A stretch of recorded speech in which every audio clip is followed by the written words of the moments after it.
Now, last week, an official BBC inquiry found that a reporter on Britain's national broadcaster, the BBC, had lied and cheated to persuade Princess Diana to give her most explosive interview, where she blew up what was left of her marriage and rocked the royal family, accusing husband Prince Charles of betraying her with Camilla Parker Bowles, now his wife. Do you think Mrs. Parker Bowles was a factor in the breakdown of your marriage? Well, there were three of us in this marriage, so it was a bit crowded. Now, this inquiry last week found that the journalist there, Martin Bashir, had got this interview by showing Diana faked documents and telling her lies to convince her she was being spied on by all around her, could trust nobody but him. The inquiry also found that the BBC had covered up for years the lies that Bashir told, and Prince William went hard on that. It brings indescribable sadness to know that the BBC's failures contributed significantly to her fear, paranoia and isolation that I remember from those final years with her. But what saddens me most is that if the BBC had properly investigated the complaints and concerns first raised in 1995, my mother would have known that she had been deceived. She was failed not just by a rogue reporter, but by leaders at the BBC who looked the other way rather than asking the tough questions. 2 years later, Diana, then divorced, died in a car crash in Paris, allegedly trying to flee paparazzi. So the press was blamed for her death back then, and Martin Bashir, the journalist, is being blamed for her death now, although he says that's actually unfair.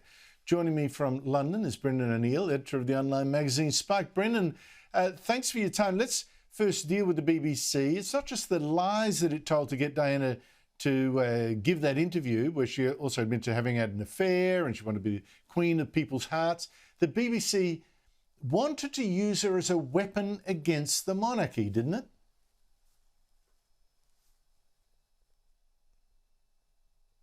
These underhand methods to get this interview. You know, the fact of the matter is journalists, investigative reporters sometimes have to use unethical methods to get a big story. But the question here is, was it justified? And I think the aim really was to take the side of Princess Diana in her war of words with the monarchy. And really, it was about the BBC scoring points against the monarchy in the 1990s when politics was changing, the view of the country was changing, and the BBC seems to have decreed that the monarchy was outdated and that Diana was on the right side of history. So they used unethical methods to a rather unethical end, I think, which was about bashing the monarchy for moral brownie points. But there's something else going on here. Like, I wouldn't excuse for a second what the BBC did. I think it was shameful. Diana's being treated, though, as the helpless victim in all this, you know, tricked, fooled by the media, in fact, killed by the media, when the truth is that her driver in that fatal accident was drunk 3 times over the legal limit, driving like a madman nearly 200 kilometres an hour in a tunnel, and Diana at the back with no seatbelt on. But even in this interview with Martin Bashir, did Diana really strike you as the helpless plaything of the media? No, I think we have to be realistic here. Like you, I am critical of what the BBC did. I think they absolutely have serious questions to answer. But Diana was not a child. At the time of that interview, she was a 34-year-old woman. She'd been around the block. She'd been around the world. She was a very sharp, aristocratic woman. She knew what she was doing. And let's not forget that in 1992, 3 years before that interview, she did her book with Andrew Morton, in which she spilled the beans on the royal family and told him how depressed she had been during palace life. Then in 1994, Prince Charles kind of responded to that and put out some comments of his own. And that 1995 interview, this infamous interview you can see now, that was Diana responding once again to Charles. So this was a long-running, ongoing, aristocratic soap opera, if you like, and Diana knew what she was doing. I've always been very reluctant to blame the media for what happened to Diana, to the tragedy of her death, because that has been used to demonize the tabloid press, to demonize press freedom, to depict the tabloids in particular as these scummy outlets who destroy people's lives. We have to be careful not to sacrifice press freedom, even in moments like that one. Yes, or excuse individual responsibility.